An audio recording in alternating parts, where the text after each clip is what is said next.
Okay, gamers, we ready? This is supposed to be a juicy twin, so let's get into it, okay? All right, this is gonna be a big one. That's what she said. I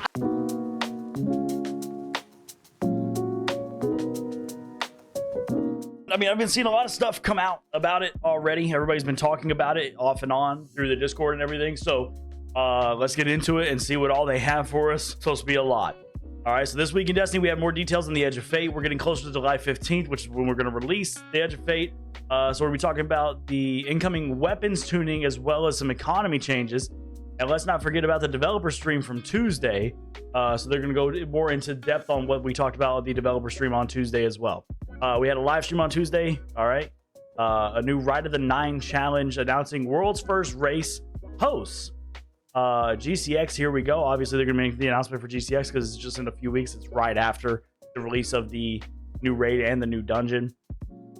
Kepler restricted brief, weapons, power, and economy updates. Destiny 2 open access and Bungie Day is almost here.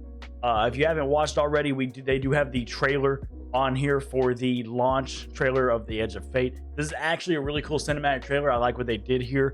They have been taking a lot of notes from the community saying that we missed the old feeling of the launch trailer. So I feel like they went more to the cinematic feel of the launch trailer. So this is a good trailer to watch. If you haven't watched it, go watch it. They went into obviously the dev live stream. I had a lot of stuff about the portal. If you have not seen the dev live stream or want a quick recap of everything on the dev live stream, we don't have to go through it right here on the Twid. I actually already made a video. We can post a link to the video in the description down below for the catch up as well. If you wanted to just go watch the big cliff notes that came from the dev live stream and what we can expect with the portal and power changes and things of that nature. Ride of the Nine final update. As a final reminder, here's the picture for the next 2 weeks. Current week is Prophecy is the featured dungeon with increased rewards until July 15th. Players can earn Nonary engrams. These Nonary engrams can actually be turned in at the Eternity at the Emissary to get old cosmetics or emotes or things of that nature. So if you haven't already started collecting those and turning those in, I think it's 20, right? Whenever you get in there, and you can get 20 different emotes or different cosmetics or things of that nature, and then it's going to cap to like 1 a day moving forward after that, I believe. Yeah, up to 20 during Ride of the Nine. And then starting July 8th, players will be rewarded 1 additional Nonary engram each day just for signing in. Okay, so you're going to get 1 more after that starting July 8th. From July 8th to July 15th, we have the Lootapalooza that they've been talking about. It's supposed to be the one. It's supposed to be a lot of loot happening on this one. Increased currency rewards, weapon drops from enemies in all dungeons, not just the featured one. Even more increased loot from final boss chests when completing all encounters. We still have that elusive final triumph that we haven't really talked about yet, or they haven't given us anything on. There is a little bit of a hint that it is going to be more of like a boss rush type mode, or a gauntlet, if you will, if you do believe in the leaks and you think about that as well. I'm not really worried about all of that, but there is the still hidden triumph there that we will be able to figure out in the weeks to come. So more to stay tuned with on that. New challenge appears. This is actually really cool. What is this? Little headphones holder, this little desk ornament and stuff. What is this? We also have one last Ride of the Nine dungeon hurrah before we dive into our new expansion. The team at Destiny Tracker are running 2 weekends of challenges around Prophecy Inspire to wrap up Ride of the Nine from July 4th from July 4, 6 Pacific. What is it? I'm tripping. I'm about to explode right here. From July 4 to 6 PT. I assume they mean reset time. From July 11 to okay. Anyways, complete Prophecy on Eternity mode as fast as you can from July 11th to 13th. From July 4th to 6th, complete Prophecy on Eternity mode as fast as you can. From July 11th to 13th, complete Spire the Watcher as fast as you can. Solo, duo, or with a full fire team. You can win prizes such as silver, one of the 9 exclusive Star Horse inspired headphone holders fabricated by Hinch and Scrap. So this is a headphone holder. Obviously, as you can see, it already had headphones on it. Obviously. That is a headphone holder. Honestly, I probably wouldn't even use it to hold headphones. I would just use it to be on the desk because this thing is actually cool. Looks like a little chess piece. Obviously, like a knight chess piece with, the episode Heresy and everything. Obviously, we've seen a lot of chess pieces. This kind of has a chess piece semblance to it, as well as it is the Star Horse and looks like it as well. So very cool. Honestly, this is something amazing to strive for if you're trying to get one of these. This is actually really cool. Moving on, world's first race is back. Guardians, we have a new raid for July 19th. Obviously, if you guys don't know, the new content comes out on the 15th. We have 4 days to get ready for the first Edge of Fate raid, with the new raid being Past the Light and Dark Saga. So there's going to be obviously the new raid of the new expansions to come. So there's going to be a nice little milestone to hit. There will be a world's first raid where the most capable teams around the globe conquer contest mode difficulty and fight to be first to complete the raid. We're excited to confirm that we have partnered with the wonderful CB Gray and Evan F to bring you the raid race action. Nice. These are going to be our hosts for the raid race, live from Bungie HQ this time. Stay tuned next week for the TWID. For more information on what channels to follow, the schedules, the international hosts we will support, and how you can earn the beautiful Power Hues emblem you can see below. This is actually this is a very beautiful emblem. I do like there's going to be a lot of cool 9 emblems, little 9 themed emblems that we're going to see from Eternity, little space, particles in Eternity and things like that. There's going to be a lot of emblems like this. So this is a really awesome emblem. Bungie at GCX. Also, obviously, we're also doing GCX coming up on July 25th. It goes 2 days, and then so it's going to be, Thursday is going to be like a little afternoon meetup, and then Friday and Saturday usually the 2 days for GCX down in Orlando, and then everybody's going back on Sunday, unless you're awesome people that still hang out with people afterwards and you stay Sunday, you go to all the parks and you have fun and everything like that. Keep catching up with all those creators and stuff of that nature. So Threads of Fate, exploring Destiny 2's narrative craft, will give you an unprecedented look at how one expansion story goes from initial pitch deck all the way through development at launch. This is actually really cool. This is probably going to be one of the little things that they have showing on like the stage floor, where you can come and be an audience member and kind of like watch them go through something like this. This is actually really cool. You'll get to see behind the curtain of our creative process and discover what it takes to craft narratives that drive your Guardian's journey. This is amazing. Honestly, you'd love to see the whole process of what goes into it, because you can understand it a little bit more and you can understand like what leads into it. And the fact that they do actually take some time to actually learn this and give us an actual good product. We're thrilled to have D2 narrative team members, Allison Lurs and Hannah Filipski, joining us for this deep dive. These are the talented minds behind some of your favorite story moments, and they'll be shaping insights you won't find anywhere else. Our very own DMG as well will be moderating the discussion, and we've got a special guest lined up that we think you'll love. Nice.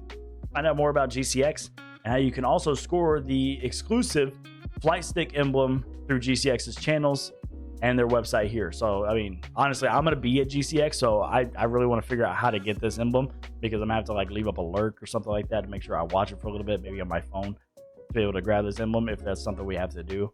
Y'all gonna have to keep me posted on that in the community. Give me a little ping and stuff. But anyway, this is the classified brief. Yeah, our Kepler restricted brief is what this is looking like. All right, so we have brief 001, Vanguard Kepler restricted brief, all points bulletin, Guardian operative. It seems like a a secret like Time Force thing. Like we're working for the Loki, whatever the show Loki was about, right? We're working for that same type of organization and stuff like that.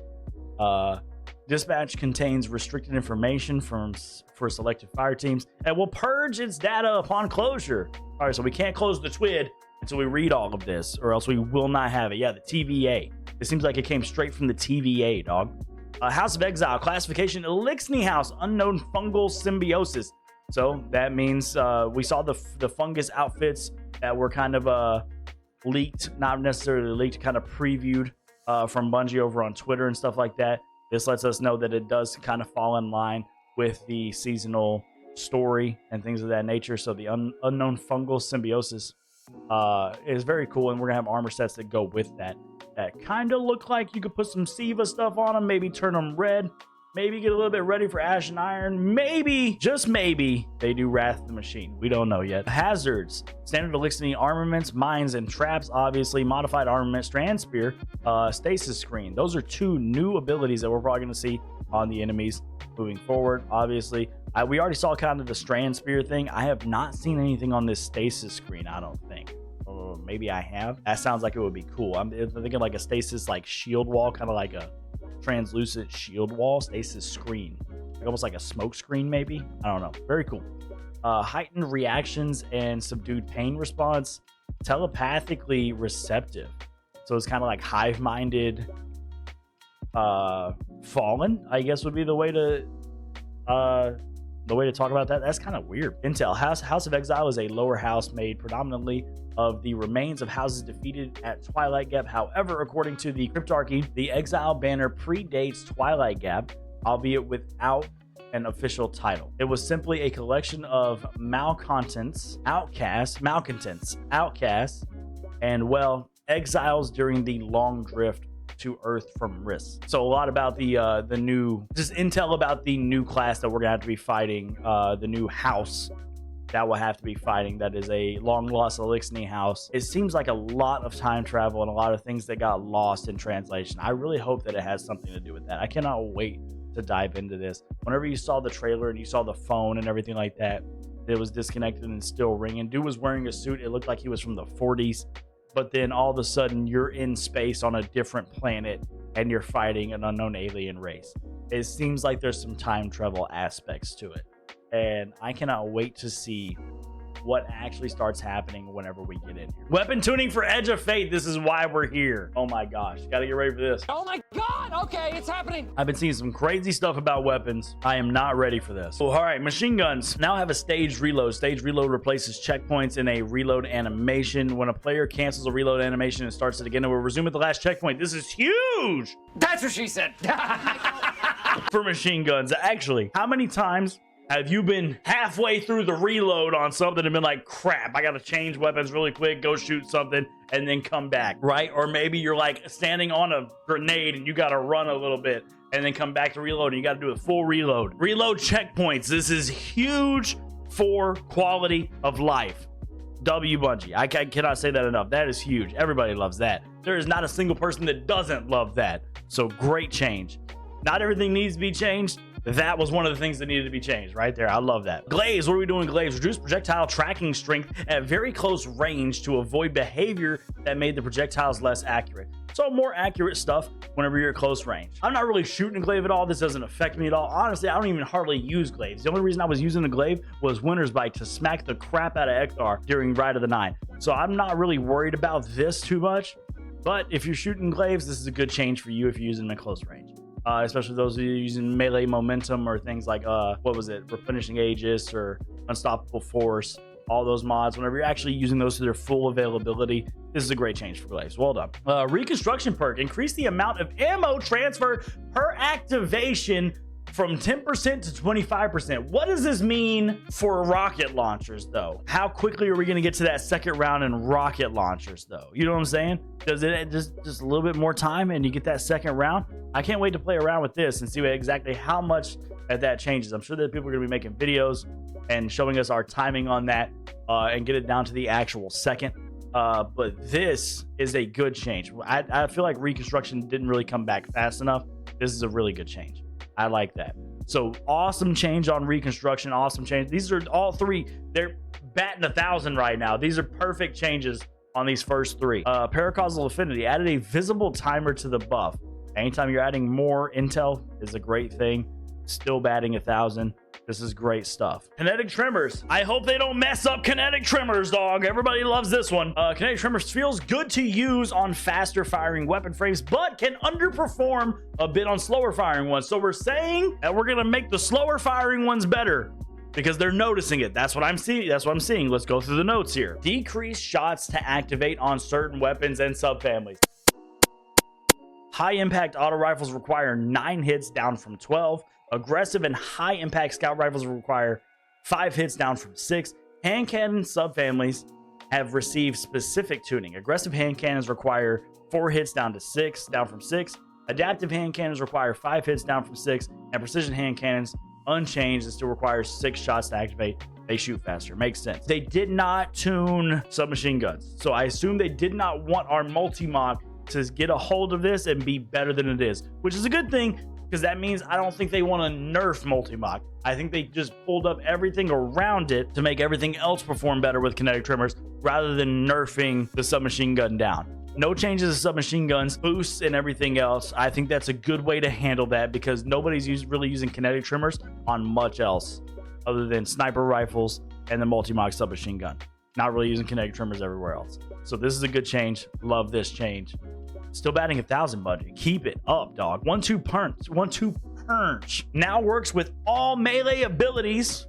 Perk active time is increased from 1.22 seconds increased from 1.22 up to 3 seconds. So a longer 1-2 punch. I also know from a discussion yesterday, we are going to get combination blow to work on a lot different things. So if combination blow is working on a lot of different things, we get a 1-2 punch shotgun and we start using the grapple melee or the combination blow on different enemies. As a hunter, this could be a huge good change for hunters, as well as everybody else, because a lot of people are using syntheseps and stuff like that. Obviously hunters have the ability to use liar's handshake or their combination blow. So this is actually a really good change. I think this is insane, but this is where everything goes awry, because the first few words here, attrition orbs is currently too powerful. Whenever they say attrition orbs is currently too powerful, that means we're nerfing it. We're taking it away. Too powerful on area denial grenade launchers. Velocity baton. You crackheads are only using velocity baton. The solo one phase on the Prophecy first boss with a tractor cannon, velocity baton, bolt charge titan is the reason this is happening, and I want you to know. They think the area denials are getting a little bit too much attrition orbs, somewhat underwhelming on other weapon type. Hey, you did that? I didn't solo one phase it. I used it. I didn't solo one phase it. Don't put that evil on me. Don't you put that evil on me, Ricky Bobby. Don't you put that on us. I'm going to use it if it's good. Increase perk progress by 20% across the board. Okay. Reduce perk progress by 80%! With area denial grenade launchers. This is surprisingly not as noticeable as it sounds. It sounds really noticeable, Bungie. It is hard to shake off that we just left 20% of it left. You hand me a pizza that has 10 slices and you take away 8 of them and you say that's the rest of your pizza. That's a noticeable change. Don't tell me that, Bungie. I don't know. I didn't crutch this as hard as other people. I've seen it crutched across the board. I didn't really need the attrition orbs too much, but this is pretty crazy. Increase perk progress by an additional 30% on swords. I guess that does kind of make sense, because if they increase it by 20% across the board, that means everything got that buff, and then they lowered it by 80% on the area denials, if that's how that's reading. So maybe it's not as much of a change, but it is still pretty crazy. That's insane. That is insane. So a little bit of a nerf on attrition orbs. This makes your velocity baton not as desirable in the future, but still a good weapon. Still going to be great. It's still an area denial grenade launcher. Good options if you do not want to do attrition orbs anymore. Just go get yourself a lost signal. We're going to be using a lot of stasis debuffs in this upcoming season with the upcoming artifact. Get yourself something that could do a stasis debuff. You're gonna be using stasis weapons a lot more, so you'll be able to use stasis weapon surges and get that extra damage. You have an auto-loading Vorpal lost signal. It's one of the best weapons to have in the game. Make sure you get that before Echoes goes away. Eager Edge? What are we doing to Eager Edge? Eager Edge's aggressive target tracking presents 2 problems. We're changing the tracking. It makes more frustrating to use this perk for mobility in PvE. They like it when we skate, dog. Hey, Bungie, that's all you had to say, dog. And it makes it somewhat oppressive in PvP. Valiant Charge has some similar issues. It can track to unintended targets relatively often, which undercuts some of the riposte fantasy that the perk functionality suggests. While active, melee search angle is now reduced by 50%. So less tracking of Eager Edge. That is insane. I was not expecting this. This was not on my bingo card for the Edge of Fate. Was not expecting an Eager Edge change for the better. This is pretty cool. And the start of the lunge range reduced by 50% the start of the lunge range and by 88% at the edge of the lunge range. This requires a player to look more at their target to strike it. Guys, we're looking straight up in the air when we skate, and you will still track to something to the right of you or behind you. This has been the worst tracking that you have ever seen in anything. We're just trying to be crackheads and skate around the map. This is a huge change. This is so good. Okay, moving on. Chain reaction. As fun as the chain reaction and hatchling interaction is, it is consistent with other perk combinations which are generally not allowed to chain explosions together. It's important to be consistent as possible, obviously. Okay, so threadlings created by weapon perks will no longer activate the detonation from chain reaction. Okay, so you're not getting extra chain reaction from your threadlings. Fair enough. They want that to be even across the board. Okay, fair enough. If you're getting like different volts and stuff from chain reaction, you don't see that anyway. So this is good. So they're just kind of like, oh, reining it back in. Good change for chain reaction. Nothing too terribly noticeable there. I wasn't using the chain reaction wave frame anyway too much, which is the one from Iron Banana, right? Didn't really use it all that much, if I'm being honest. So I haven't really noticed this. This is actually a really cool perk. It would have been fun to play around with while it was still active, but it's not a bad change. It's actually good. It brings you back in line. Chain reaction, Dragonfly, Firefly. Same thing here, chain reaction, and Dragonfly, Firefly no longer use weapon archetype scaling against combatants and instead use a new perk, damage scaling, that is more normalized between different weapon types. So they're not really nerfing any specific thing. They're just making it a uniform line across the board for chain reaction. So chain reaction does what chain reaction does. No outside influencers are making chain reaction better. It's the same thing they're doing with the melee. They're doing an additive bonus. No outside forces are just making it ungodly better. Uniform. Makes sense. I'm not mad at this. This is good. And they're doing stuff for like the fusion rifles, the submachine guns and stuff like that. I'm not really using chain reaction on anything besides waveframe grenade launchers. So I'm not really worried about this too much.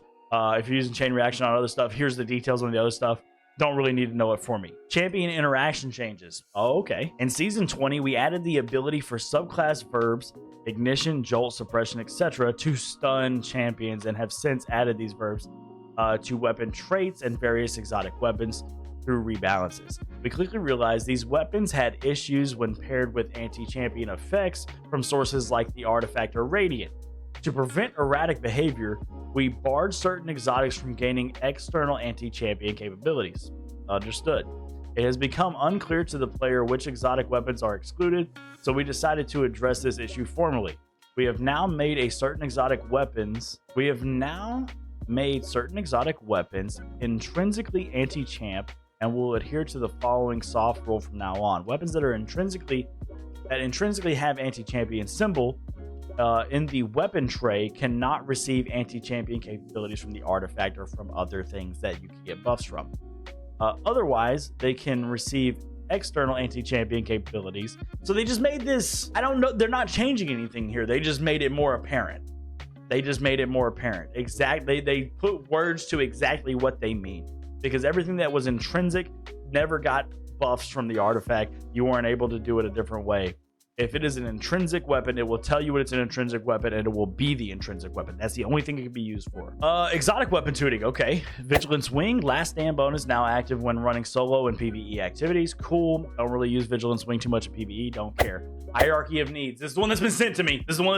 I have not read it. Apparently, Hierarchy of Needs is going to be your next Gallarhorn bow. So let's just go look at it. Hierarchy of Needs is cool. It's a cool weapon that currently restricts the player's actions too much. We wanted to increase flexibility with the weapon while keeping the fantasy intact. And while we're at it, we let it interact with other bows wielded by your allies or yourself. So it just works as Gallarhorn. Players now gain charges of Guidance Ring with any hit from Hierarchy of Needs. So anytime you get a hit, you get the Guidance Ring. And now only need 3 charges to deploy the ring. So pop, pop, pop. Deploy the ring. Hierarchy spawn Guidance Ring duration increased from 13 seconds to 20 seconds. 20 seconds of a ring is insane. That's like almost your well. Hierarchy's spawn Guidance Ring now rotates to face its owner. So if you move, it moves with you, or it automatically, I assume it moves with you. That's insane. Players are now limited to 1 Guidance Ring in the world per player. Spawning a second one will remove the first one. All bows now spawn missiles when fired through an allied player's Guidance Ring. Yes, all bows. Fixed an issue where Hierarchy Seeker missiles would not play detonation visual effects when colliding with world geometry.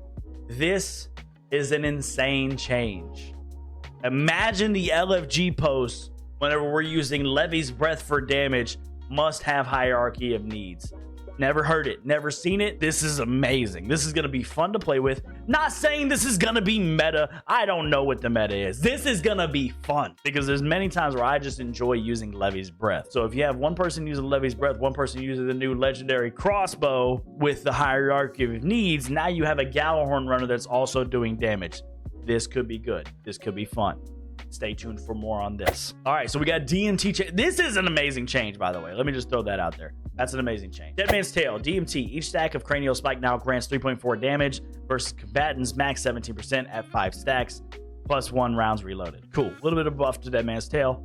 Still not going to use it. I'm not going to lie to you. But this is one of these seasonal weapons. You might see this in PvP. Just be forewarned. I'm not going to use it because I don't play PvP.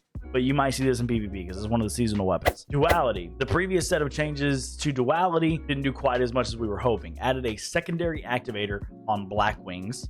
Now gives the buff when landing most of your pellets on the target. Cool.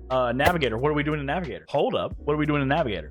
Navigator is an interesting exotic, but it has felt a bit one trick for its woven mail and tangle creation. Guilty as charged. That's all I use it for. I put this thing on, I shoot a tangle out, I grapple to it, I skip to the next encounter. That's what I use it for. Then I put it away. This is on my Strand Hunter build with 2 grapples, so I can get 3 grapples. I can go anywhere I feel like going. Hopefully they're changing it for the better. When the user has woven mail, if you don't know, the Navigator does give you woven mail by doing damage or damage to other players.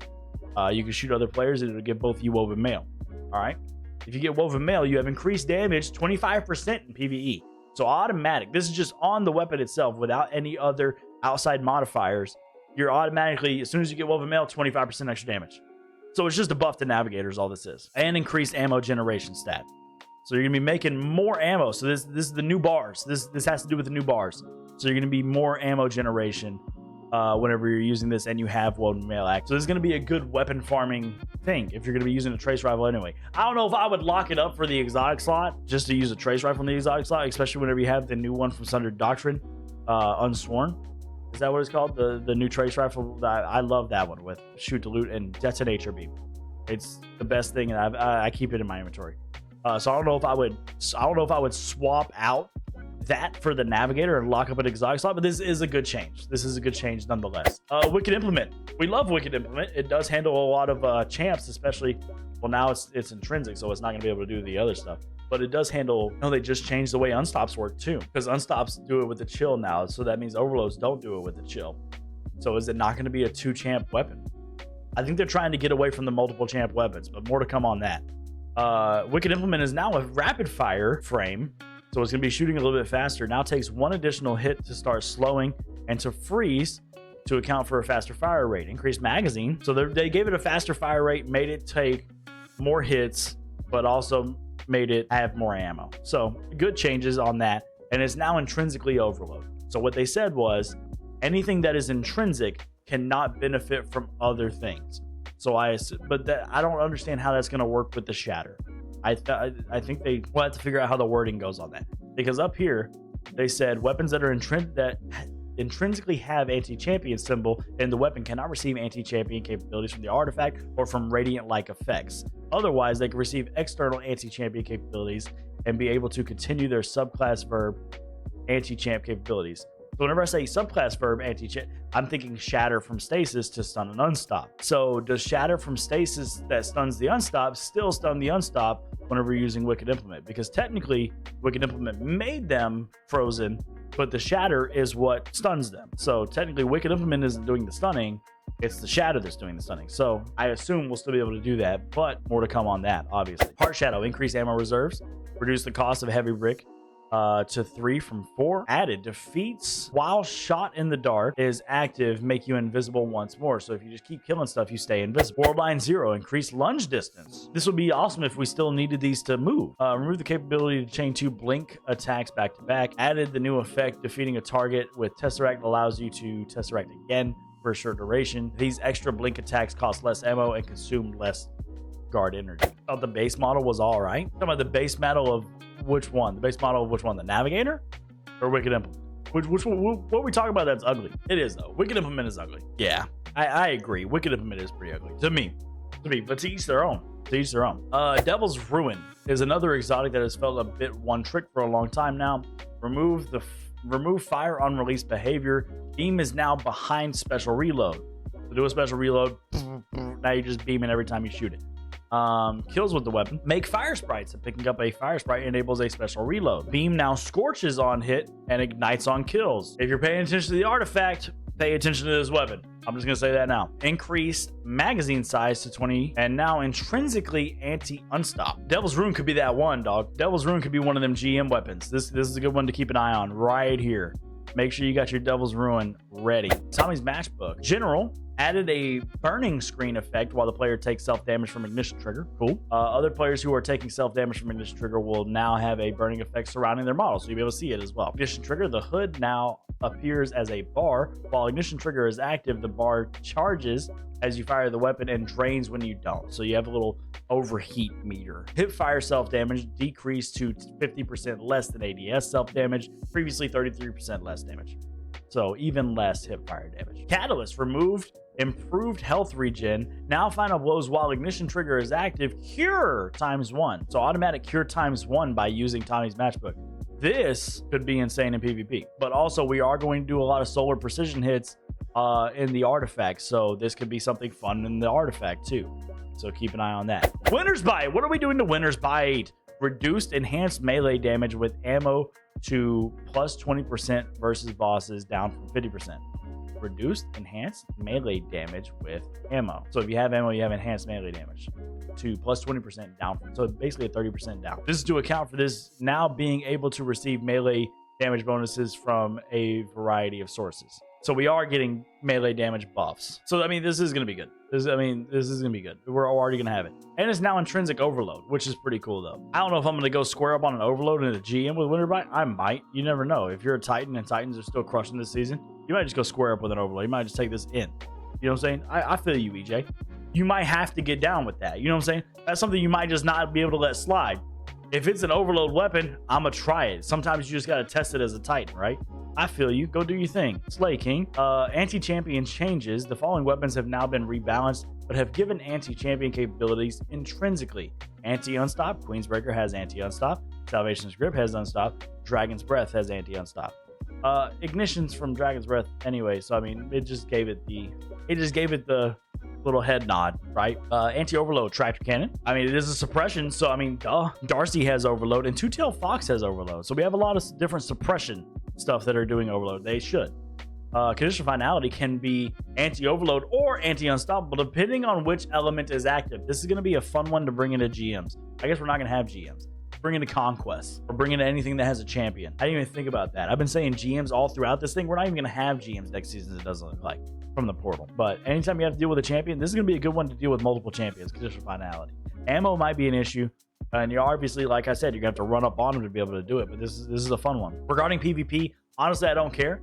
But whatever. For those of you looking for PvP tuning numbers, we're aware of the math in terms of balancing around fixed health values and the new weapon stat damage bonuses. We have our finger on the trigger and we are aimed at number targets, but we want to make sure the weapons and perks we choose to tune actually become balanced issues instead of preemptively nerfing. Okay, so they're just waiting. They're waiting to pull the trigger. They have the targets. They know what they think they want to change, but they're going to see it happen and they're going to change them. Quote unquote, they're looking for community feedback before they start changing things because they don't want to do something that makes everybody mad. They want it to come out. They want it to be broken. They want you to tell them what's wrong and they want you to fix it. Power in the Edge of Fate. We are reimagining, with the reimagining of Destiny 2's core game experience comes a refreshed version of player power. We've overhauled how you earn power and what it means to your journey across the season to be a more meaningful experience.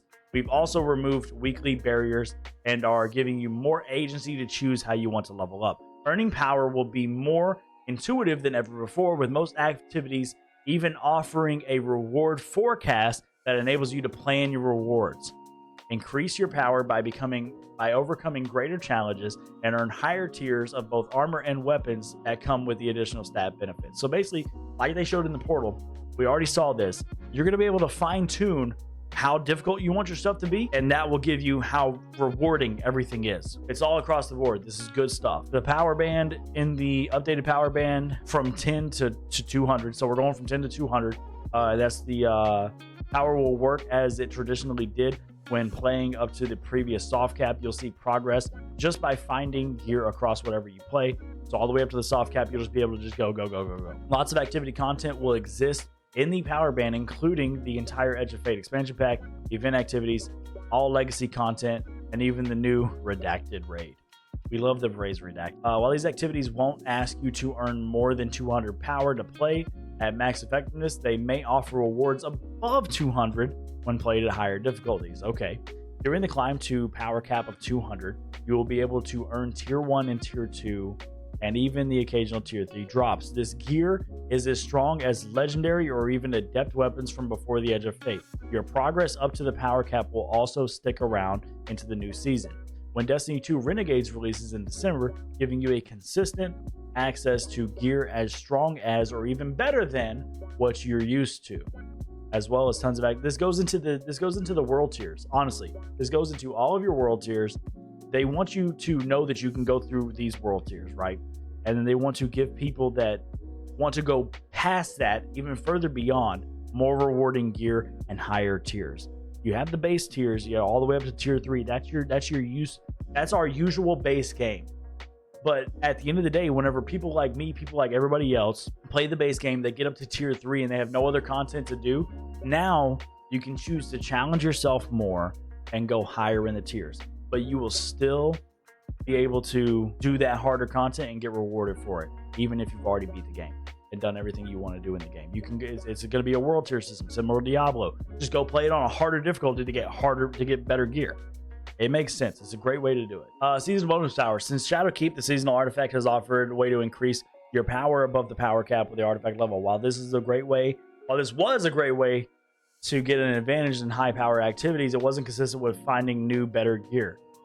Driven instead by XP, it incentivized players like bounty farming that didn't quite focus on overcoming new or greater challenges. You just kept running the same thing and just kept farming XP. That's all you did. So now they're going from, you're going to hit the cap, and if you want anything challenging beyond that, you have to up the difficulty to get that higher power gear. So the higher difficulty stuff you do, the higher power gear you get.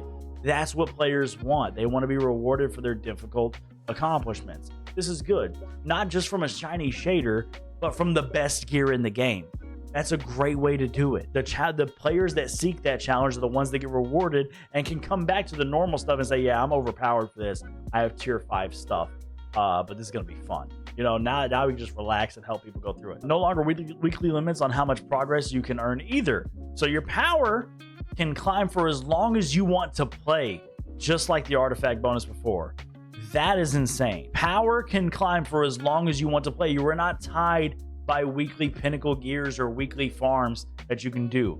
As long as you are playing, you can keep going up. Doesn't mean anything. That's amazing. Seasonal bonus power levels are limited to the current season, and any weapons or armor above the power cap will be back to 200 at the start of the next season. So we restart again. Everything's gonna be reset back to 200. So you have seasonal activities and seasonal loot that you get, and then once you get all that stuff, it back down. You have to do that challenging stuff again to infuse your god roll stuff that you want to keep up to that new power level. Bonus power and rewards. As with the climb to the power of 200, by increasing your power level further with seasonal bonus power, you'll be able to earn even higher tiers of armor or higher tiers of weapon with even greater benefits. When the Edge of Fate launches, you'll be able to increase your power as much as a total of 450. Earning high enough grades from portal activities can give consistent growth all the way to 400. Portal activities, repeating those, getting the gear can get you all the way up to 400 as quickly as possible. That's what they're saying right there. Total power 400 to 450 rewards will come from the newly upgraded Prime Engrams, which drop with both higher power and higher gear tier than your regular rewards. Achieving higher grades and portal activities improves your chances of finding Prime Engrams, which are also no longer limited by week. So you can keep replaying these activities and you might get those Prime Engrams. This is going to be good farms. Because we can do queues for portal activities. We can have it set and ready to go. And if we're jumping people through them to get these high level rewards, that's what we're doing. We're farming for better gear. This is good because it turns everything into a farmable activity. I don't know if you guys understand that. It turns everything into a farmable activity. No matter what you want to do in the portal, the world is your oyster. You can do solo activities. You can up the difficulty, right? And get those replayable benefits. And it doesn't matter. It's not limited to 3 runs a week, once on each character. Now it's limited to how long do I want to play the game? How long do I want to be rewarded? How long do I have to sit here? As long as you're here, you're able to do it. That makes it to where people aren't logging on once a week, doing 3 runs on a character, didn't get the things I want, getting off for the week. Now, as long as you want to play Destiny, you're going to be rewarded for playing Destiny. This is a good change. This is a really good change. Infusion is a great way to increase the power level of your favorite items. You can infuse levels of seasonal bonus power into your favorite gear by using new currency, unstable cores. They talk about the unstable cores in the dev live stream. They're going to be used in a combination with other resources to be able to. It's the new currency, right? Unstable cores. So they're kind of reworking the currency a little bit. Unstable cores will be used with enhancement cores or upgrade modules or whatever it was to be able to upgrade your gear. So it's going to be 2 things that are used to upgrade bigger gear. Moving on from that, quality of life. For the Edge of Fate, the power climb should be more intuitive than ever before. Seasonal bonus power offers a refreshed player journey for the highest tiers of gear every season while keeping numbers understandable and meaningful. This is a good change. Honestly, nothing more need to be said. This makes the grind refreshing, right? Something, hey, you can sit there and you can grind the same activity if you want to, or you can do this activity for a little bit and I'm bored of this. You can go to another activity and get the same type of rewards for doing a different activity. You're not stuck with doing just one activity. If you're a solo player and all you have is 15 minutes to play the game, they said this in the dev live stream, just launch the solo playlist, do some solo content for a little bit, and then dip out. You don't have to get a fire team together to go farm. Armor masterworking along with Armor 3.0. Masterworking, new pieces of armor will have their cost change depending on the tier of the armor piece. Okay, so the tiers. All the way up to 3, it just costs Glimmer. Whenever you go to 4, 1 enhancement core and 2 enhancement core. Wait, no, this is masterwork levels for each tier. Oh, wow. So we have Glimmer all the way up to 3. And then once you get to gear tier 2, Glimmer 1. That's it. For your masterwork level 1. So there is a masterwork level for each. That's what I was looking at yesterday because I saw the armor on one of the previous twids and it had the little number in the masterwork slot 2. And that had nothing to do with the tier in the actual gear emblem. So I knew that there were masterwork levels. I just didn't understand how they would work. This is good. This is good to know. So it's going to be more expensive the further up you get in all the tiers, obviously. All the way up to the point where you have a tier 5 piece of gear. To masterwork that thing all the way, you're going to need 9 enhancement cores, 5 enhancement prisms, and 2 ascendant shards. That is a lot, considering you're going to want multiple rolls on stuff. Two ascendant shards, that's 1 away from what you would have to do normally with an exotic. But now it's just 2 ascendant shards for the exotic. So actually less for the exotic and more for the tier 5 gear, which is good because it's just 1 exotic. They're going to make you pay for having a tier 5 all the way up to masterwork 5. So this is good. This is a good format. Destination materials. So they're revamping destination materials. This list of materials that can be safely deleted after July 15th. Matter Weave, Dusklight Shards, Data Lattice, what is it? The Dreaming City stuff, Barian Ball, Helium Filaments, none of that, and Glacial Stalwart, Spin Metal Leaves, all your regular stuff that you would normally turn into Glimmer, pretty much can be deleted. Okay. Activity rewards changes. Vanguard Op slot, Brave Arsenal weapons will be moved to be part of Xur's wares. So they're going to be in a Xur rotation. Zavala will no longer offer Onslaught attunement, obviously, because they're moving all the weapons elsewhere. Nightfall weapons are now legacy gear. Nightfall loot pool will be updated to include all previous Nightfall weapons that have origin traits. Nightfall rewards are on a knockout list until all Nightfall weapons have been unlocked. So if you're doing Nightfalls or anything like that, you're getting Nightfall weapons until you have all of them. And then you can buy them from the vendors. Grandmaster Nightfalls no longer exist. We knew this. We saw this in the portals. It's going to be Conquest now, as their purpose and function have been transferred to the portal screenshots, the portal screen, and Conquest. You will still experience Grandmaster difficulty, just another activity. So this is going to be the Conquest. That's what we're going to be doing. That's our new activity. What that looks like and how we farm it, what we do to get the stuff out of it, we'll find out when we get there. But that's cool. You're still going to have your Conqueror title. And it's just going to be done by doing Conquest. You still keep the progress on Gilded. They said that in the live stream. All right. Legacy Rituals. Ritual Reputation Reward tracks have been removed. Ritual Engrams have been removed. Legacy Focusing remains, but costs have been updated with the removal of Ritual Engrams.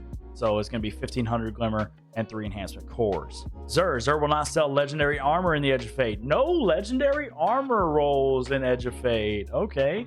Xur will now sell 2 exotic armor pieces per class. That's a W. Xur will continue to sell catalysts, but they have been moved to the strange gear submenu. Xur will sell class items every week in the Edge of Fate. This is huge. This is huge. Because you hate the weeks whenever he's not selling it. We are going to want a lot of rolls of this, so make sure you have some strange coins saved up whenever you come in there if you're still missing some. Xur will sell 9 legendary weapons per week. Xur has had Brave Arsenal weapons added to his inventory. He will have. Xur has had Legacy Nightfall and Trials weapons added to his inventory, so a lot of the Legacy stuff. So Xur has all the old stuff, all the old stuff that we couldn't really get anymore. He's gonna have it all. Xur has had weapons from Echoes, Revenant, and Heresy added to his inventory. So all that stuff I said about making sure that you get all your weapons and stuff like that, don't even worry about it. He's gonna have it all. He's gonna have it all. All these content creators that are telling you, you must farm this before the new season. Don't even worry about it. You can get it afterwards. You can get it afterwards. It's not even that serious. All right, relax. We're ready for new content. We're ready to move on to the new content. You don't have to farm for this to get ready. If you're getting ready for day one, you might want to have one, but other than that, don't even worry about it, dog. Legacy Comp Crucible weapons added to the inventory. No longer sell all the ciphers and engrams and stuff like that. Ada, obviously we know the bounties and stuff are getting updated. 20 threader bounties per season per class. That's a lot. That's an increase, right? Ada's inventory of legacy armors has been expanded to include armors previously distributed via Xur. So we're gonna have more at Ada as well. Ada will offer players who have made into the tower for the first time before the Edge of Fate bundle. Edge of Fate, a bundle of exotic armor tokens to be used to roll for exotic armors with new stat packages. Oh, so offers players who have made it to the tower for the first time before the Edge of Fate a bundle of exotic armor tokens. So if you've been in the tower before the Edge of Fate released and you've been playing the game, Ada's going to offer you a bundle of exotic armor tokens that you can use to roll for exotic armors that you enjoy. These tokens are a one-time offer, so make sure you focus them on the exotics that you know you're going to be using. For hunters, that would be like your Celestial Nighthawk, your Legend of not your Legend, your Bakris Star Eaters and stuff like that, right? Things that you know that you're going to use. Transmog bounties have been overhauled. Okay, so easier transmog bounties, raids, and dungeons have been previously unchanged. Banshee reputation rank track has been moved. Banshee will no longer sell upgrade modules as they're not really necessary anymore. Gunsmith engrams have been removed from the game. Cryptarch reputation ranks have been removed. New exotic armors in the Edge of Fate will be unlocked via completing the legendary campaign, not through Raoul. So never mind. Don't stack up exotic engrams. You can stack them up to get random rolls of exotics, I guess. So this is not really going to be how you're going to level up Raoul and unlock it. So that's kind of a bummer. I don't like that change, but you know, it is what it is. We're still going to get some exotics. That's not the end all be all. Ghost mods. Previous armor ghost mods will be depreciated as they no longer match the stats armor's post V900. They will be replaced with a new set of armor ghost mods. Some activity ghost mods will be depreciated. Deprecated. Not depreciated, deprecated. We plan to add new activity ghost mods in future releases. No, you didn't save up for nothing. You're still going to be able to cash in those exotic engrams and get random rolls. But it's not going to, or you can get specific rolls, right? So he's still going to sell exotic armor pieces that you can turn in those exotic engrams for to get rolls of the ones that you want. But it's not going to be a reputation to where you can unlock the new one. All new stuff is going to be unlocked through the legendary campaign moving forward. Destiny 2 expansion open access. Almost Bungie Day. Yo, the Bungie Day emblem looks great, dude. That does it for all the weapon updates, man, and all the armor updates and all the stuff. That's a lot. That was so much in the TWID, guys. If you stuck around for this long of the video, I know we just went through a lot of information. If you have any questions about it, please make sure you comment down below. There's going to be a huge, long YouTube video. We're going to post out a bunch of shorts and everything to make sure that everybody can get the big information as readily as available. But other than that, that does it for the TWID. If you enjoyed the video, found it informative, please make sure you like the video, leave a comment down below, tell us how good we're doing, and we'll see you in the next one. Peace.